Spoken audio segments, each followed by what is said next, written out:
ప్రతి వ్యక్తి ఇంట్లో శివలింగాన్ని పెట్టి పూజించి తీరాలి. పూర్వకాలంలో అందరిళ్లలో శివలింగాలు ఉండేవి, అవి లేకే వాళ్ళు మనం పాడైపోతున్నాం. చక్కని శివలింగం పెట్టుకోండి.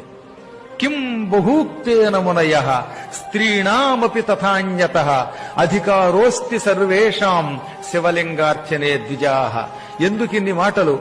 శివలింగం అందరి ఇళ్లలో ఉండొచ్చు, అందరూ శివలింగాన్ని ముట్టుకుని పూజించవచ్చు. స్త్రీణామపి ఆడువారికి, తథా అన్యతః ఇతరులకు, అందరికీ శివలింగం మీద అర్చన మీద అధికారం ఉన్నది.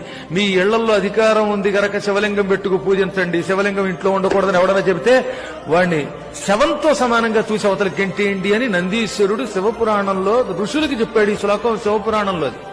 కాబట్టి అందరిళ్లలో లింగం ఉండాలి.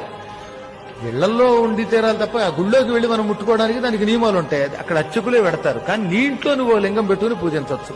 అలా ఉండి తీరాలట. అసలు శివలింగం లేని ఇంట్లో అన్నం తింటే అది శవం దగ్గర పెట్టిన పిండంతో సమానం అని పూర్వులు చెప్పారు. తెలిసిన మీకు? అందుకే కాశీలో ప్రతి ఇంట్లో లింగం ఉంటుంది. ఉత్తర భారత్లో అందరిళ్లలో లింగాలు ఉంటాయి. మనకే తెలుగు వాళ్ళకి తెలివితేటలు ఎక్కువ, తెగులు ఎక్కువ. అందుకని లింగం ఉండకూడదట, అవి బాబా లింగం ముట్టుకోకూడదట, మరి ఇంకేం ముట్టుకోవాలట.